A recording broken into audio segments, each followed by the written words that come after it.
솔로몬 이야기를 우리가 쭉 1장부터 계속 살펴보고 있는데 8장과 9장 말씀은 솔로몬의 치적과 이 솔로몬이라고 하는 왕이 누렸던 부귀 영화에 대해서 기록한 글입니다.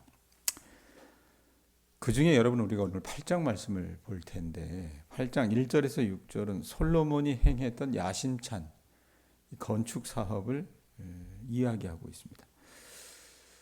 자, 고대로부터 왕이나 이 황제의 건축 사업은 그저 단순한 건물 짓기가 아니었어요. 건물 짓기가 아니라 권력을 과시하거나 또 백성들의 민심을 관리하거나 제국을 통합하거나 이런 것을 하기 위한 수단이었다고 말입니다.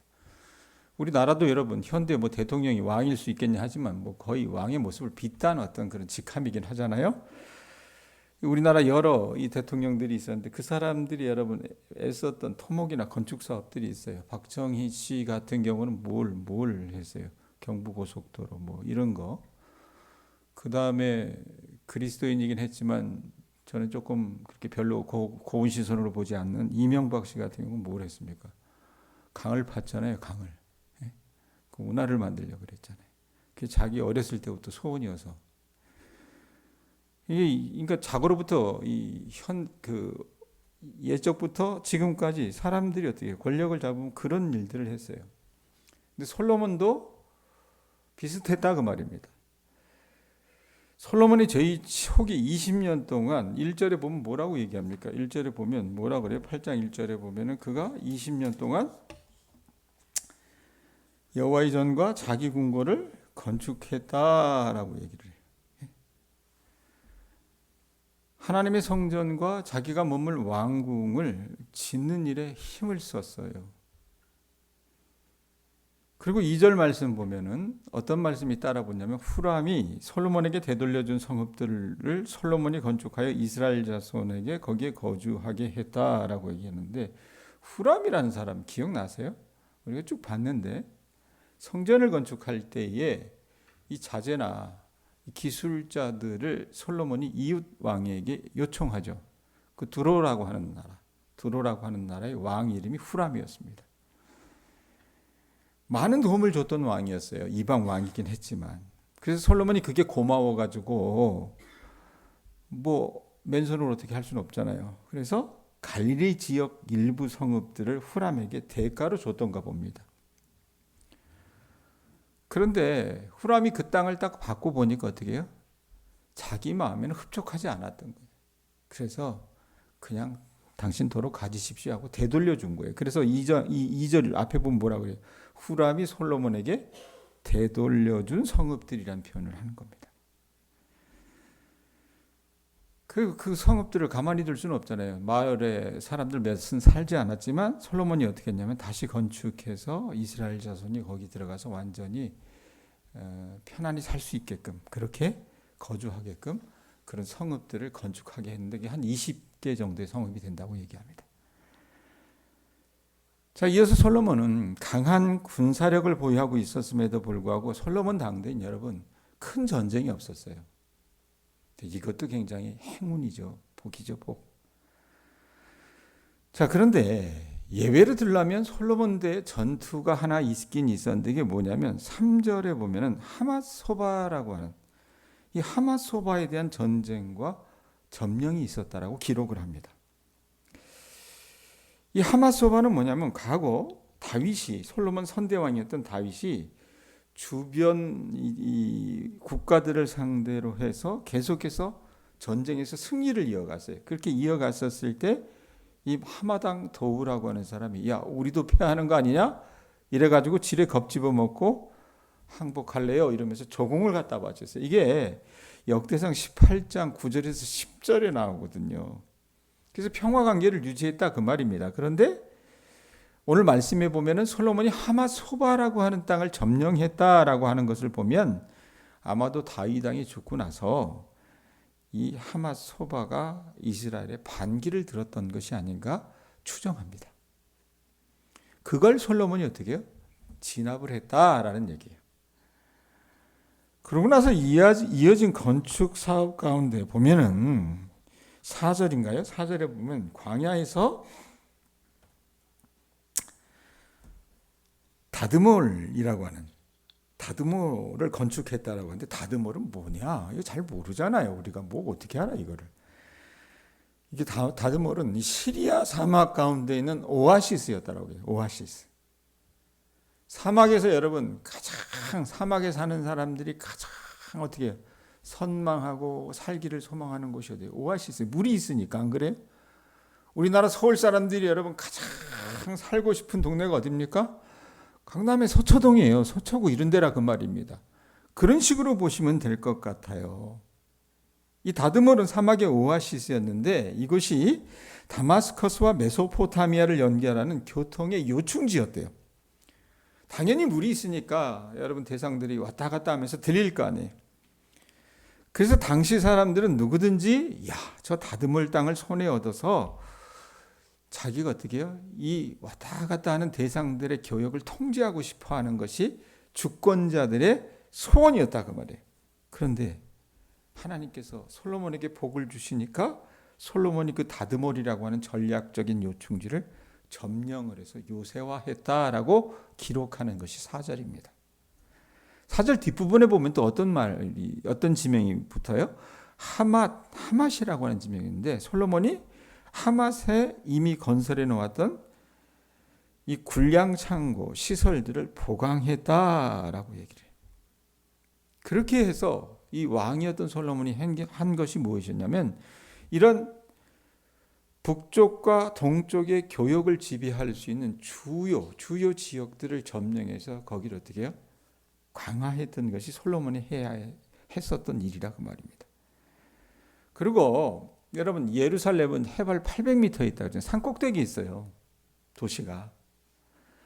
그러니까 산꼭대기 위치해 있었기 때문에 이 수도잖아요. 그곳에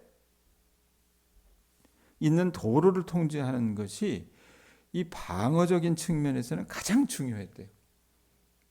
수도가 막히면 안 되잖아요.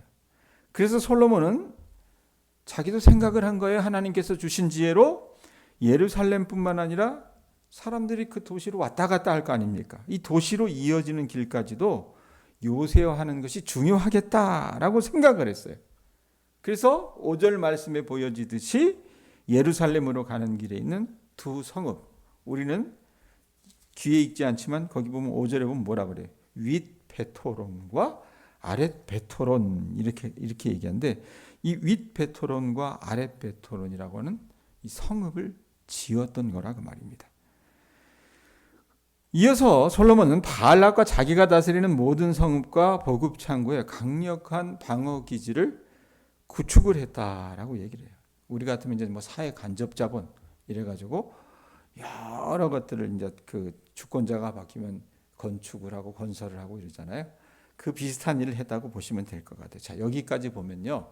왕으로서 흠잡을 데가 없는 솔로몬의 치적입니다. 그리고 솔로몬이 6절 말씀부터 보면 몇 절이 이 성전 건축을 진행하는 동안 한 가지 원칙을 갖고 진행을 했대요. 그게 뭐냐면 이방인이나 유다에 거주하는 외국인들을 징발을 해서 이 사람들 어떻게 건설 노동자로 동원하는 그 정책을 펼쳤고 그것을 계속 이어갔다라고 말씀에 이야기합니다. 그럼 이스라엘 백성들은 쓰지 않았느냐?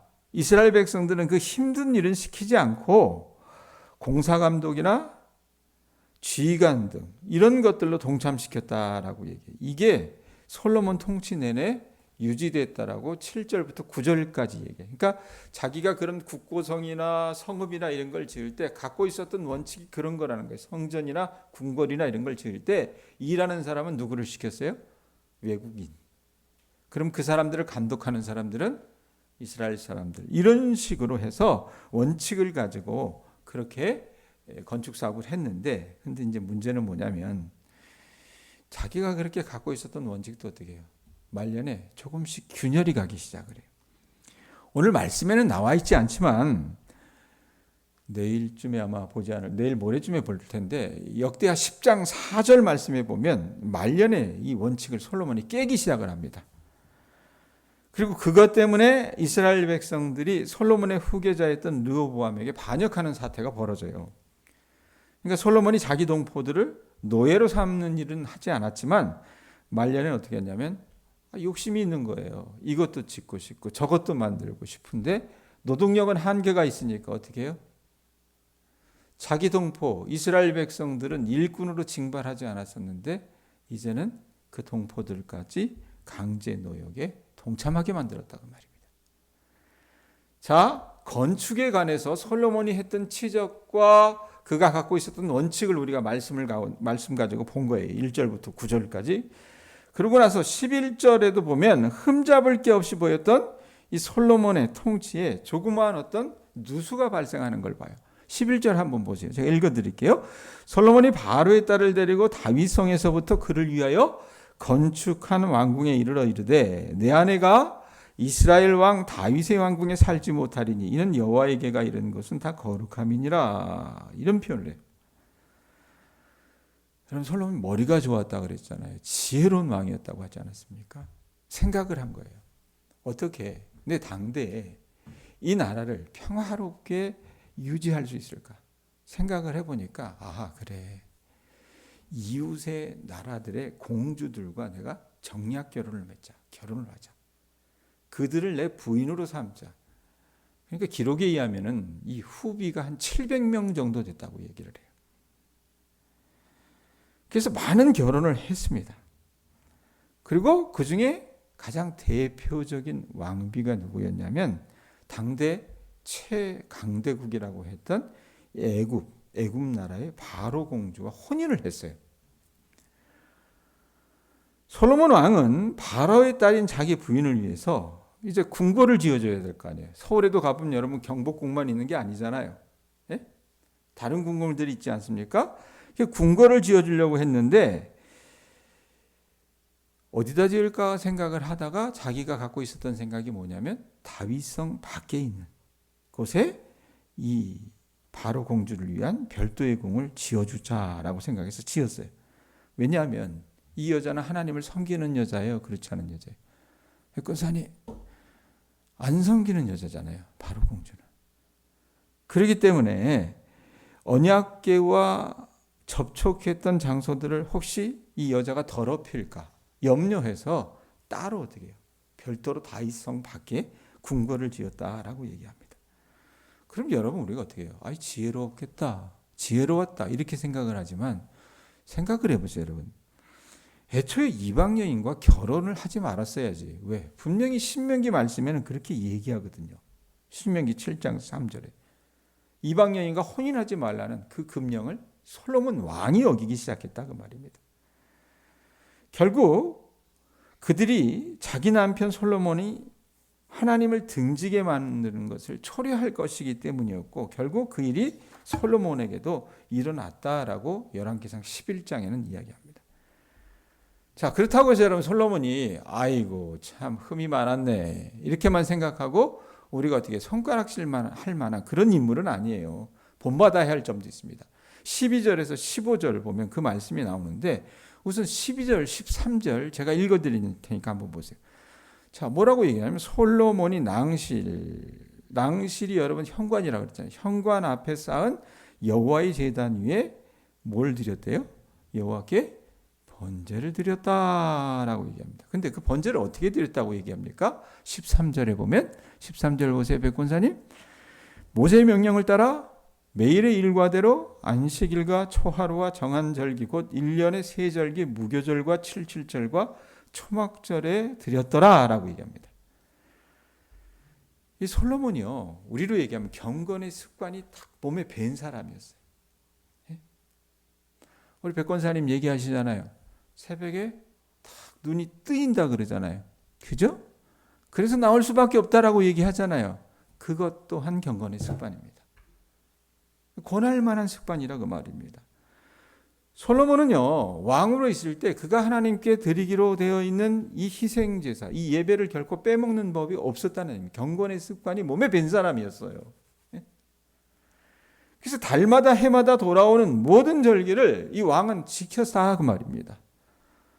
우리는 이렇게 솔로몬에게 대해서 알고 있기 때문에 그거 대단한 거냐 이렇게 얘기하는데 여러분 그거 그렇게 대단한 거냐 얘기하지만 솔로몬 이후에는요 수백 년 동안 솔로몬처럼 이 경건의 습관을 갖고 있었던 왕이 흔치 않았습니다. 실제로 6월절도 보면 솔로몬이 죽고 나서 히스기야, 거의 왕국이 망해갈 그 즈음에 히스기야가 6월절을 지켜요. 그러니까 이것만 봐도 이 사람이 경건의 습관이 대단했던 사람이라고 말입니다. 자, 본인이 그렇게 하나님 앞에 꾸준히 예배드리는 습관을 놓치지 않은 반면 14절 15절에 보면 이 아버지 다윗이 유훈으로 남겼고 어느 정도 그 틀을 만들어 놨던 그것을 따라서 어떻게 하냐면 레위 사람들을 여러 반차로 나눠 가지고 성전에서 교대로 봉사시키고자 했던 다윗의 계획을 어떻게 해요? 그대로 따르는데도 열심을 냈던 사람이 솔로몬이었습니다. 본받을 점이 많은 사람이라고 말입니다. 그리고 나서 16절이 오늘 말씀을 이렇게 결론 냈습니다. 뭐라고 얘기합니까? 솔로몬에 대한 평가예요. 솔로몬이 여호와의 전에 기초를 쌓았던 날부터 준공하기까지 모든 것을 완비하였으므로 여호와의 전 공사가 어떻게 끝났대요? 결점 없이 끝났다라고 얘기합니다. 여러분 우리 속담에 털어서 먼지 안 나는 사람 없다고 솔로몬에게도 흠이 보이기는 했지만 그럼에도 그를 인정할 수밖에 없는 이유 여러 가운데 하나가 뭐냐면 이 사람은요 성전 건축자였다는 얘기입니다. 비록 솔로몬의 삶이 여러 부분 깊이가 없었고 하나님의 말씀을 형식적으로 지켜나간 부분이 없진 않았지만 그래도 하나님이 그를 축복하셨어요. 왜 축복하셨는가? 16절 말씀처럼 그는요 아버지의 유훈을 따라서 성전 건축을 한 그 말씀의 순종자였고 그 하나님의 언약의 약속을 지키려고 노력했던 사람이었기 때문에 하나님이 그걸 보시고 어떻게 축복하셨다는 얘기입니다. 자, 여기까지 오늘 말씀의 여러분 줄거리인데 어떻게 적용할까요? 여러분 솔로몬에게서 우선 배우실 수 있기를 바랍니다. 잘한 점을 배우세요. 비록 솔로몬이 여러분 온전히 다 100% 그렇게 하지는 못했지만 솔로몬은요 그가 살아가는 일생에 있어서 착하고 충성된 종이기도 했습니다. 주님께서 주신 지혜를 가지고 나라를 부강하게 하려고 노력했으며 무엇보다도 부국 강병의 핵심은 하나님과의 관계에 있다는 것을 알았기 때문에 경건의 습관을 깨트리지 않았어요. 사는 날 동안 거의 대부분의 절기를 그가 지켜나가면서 하나님께 예배하는 일에 힘썼다 그 말입니다. 우리 교인들이 바쁜 철에는 어떻게 해요? 목사님 제가 일을 좀 해야 되기 때문에 새벽에 못 지킬 것 같습니다. 그렇게 하고 가시는 분들이 있어요. 근데 가시는 분들 중에 대부분은 안 돌아와요. 돌아오는 분들은 하나님의 특별한 은혜인 것 같아요. 조금 한가해지면 다시 기도에 힘써야 되는데 그러지 못하는 사람들이 태반이라고 말입니다.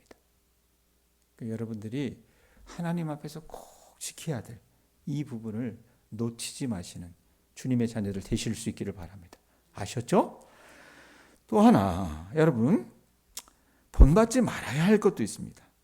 그게 뭐냐면 이 정도는 괜찮겠지 하며 스스로 관대해져서 솔로몬이 어떻게 했어요? 오늘 11절에 보면 이방 여인과 결혼했습니다.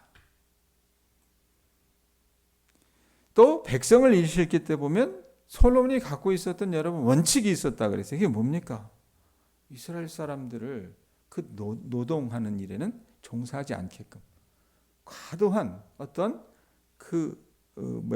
짐을 그들에게 주어지지 않게끔 이렇게 하는 것이 자기에게 원칙이었었는데 말년에는 이것 또한 어떻게 합니까? 송두리째 무너뜨리고 맙니다.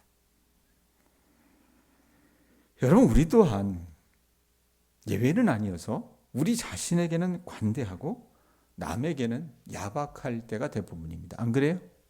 그렇죠. 솔직하게 얘기합시다. 안 그래요? 그렇다 그 말이에요. 그런데 그 남이라고 하는 그것 가운데는 하나님이 속해요? 속하지 않아요?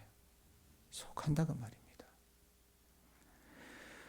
사람이야 여러분 눈에 보이기에 눈치라도 보면서 우리가 어영부영할 수 있긴 하겠지만 하나님은 눈에 보이지 않으시기 때문에 우리가 지켜야 할 영적 원칙을 허물어 버릴 때가 대부분이에요. 그러다 보면 우리도 어떻게 해요? 언젠가는 심판의 잔을 마실 수밖에 없게 됩니다. 저는요, 우리 교인들이 알듯이 맛있는 음식을 좋아합니다. 이왕 식당에 가서 돈 내고 먹는다 그러면 맛있는 거 먹고 싶어요. 감사하게도 이곳 진안만 해도 저렴하게 맛볼 수 있는 숨겨진 맛집들이 꽤나 있습니다. 가시고 싶으시면 얘기하세요. 제가 찾아드릴게요. 자, 그런데 그 맛있는 맛집들을 방문하다 보면 때로 저를 실망케 하는 집들이 있습니다. 어떤 집이겠어요? 맛이 변한 집들입니다. 대표적인 게 어디예요? 여기 신계사거리에 있는 추어탕 잘하는 집. 예? 늘 맛이 일정치가 않잖아요. 그렇게 되면 여러분, 우리가 마음 가운데 어떻게 결정합니까? 이후로는 웬만하면 그 집에 가요, 안 가요? 안 갑니다. 안 갑니다. 마찬가지라 그 말입니다. 여러분과 제가 예수 그리스도의 맛을 내는 맛집이라고 한번 생각을 해보세요. 주님이 우리가 어떤 삶을 살고 있는지 점검하시기 위해 때때로 우리를 방문하십니다. 그런데 어느 순간 우리 딴에는 생각을 해요.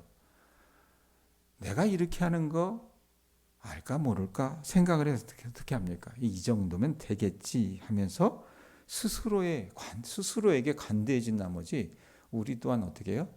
맛을 잃어버린다면 우리들의 최고의 고객이신 주님은 어떻게 합니까? 우리를 떠나실지도 모른다고 말입니다. 그러니까 하나님이 그와 함께 하시지 않는다. 성령이 떠났다는 게 여러분 이런 표현이에요. 아셨어요? 목사도 그럴 수도 있고 교인들도 그럴 수 있다는 얘기입니다. 그렇다면 저와 여러분의 삶의 맛은 지금 어떻습니까? 우리의 경건 생활에서 주님께 드리는 우리의 헌신의 삶에서 그 순도를 유지하고 있는지 이 새벽 말씀을 들으면서 점검해 보실 수 있기를 바랍니다. 믿음 생활이요, 쉽지는 않아요. 유익하죠. 보람되죠. 그런데 오늘 하루도 이 새벽에 나올 정도면 여러분들의 믿음은 나오지 못한 사람들보다는 훨씬 주님이 보시기에 착하고 충성된 믿음이긴 합니다. 그런데 그런 우리의 믿음조차도 하나님 보실 때 맛이 변한 그런 믿음이 되지 않도록 여러분들이 다잡으실 수 있고 그렇게 주님 앞에서 점검하시는 이 하루가 되실 수 있기를 예수님의 이름으로 축원드립니다. 기도하겠습니다.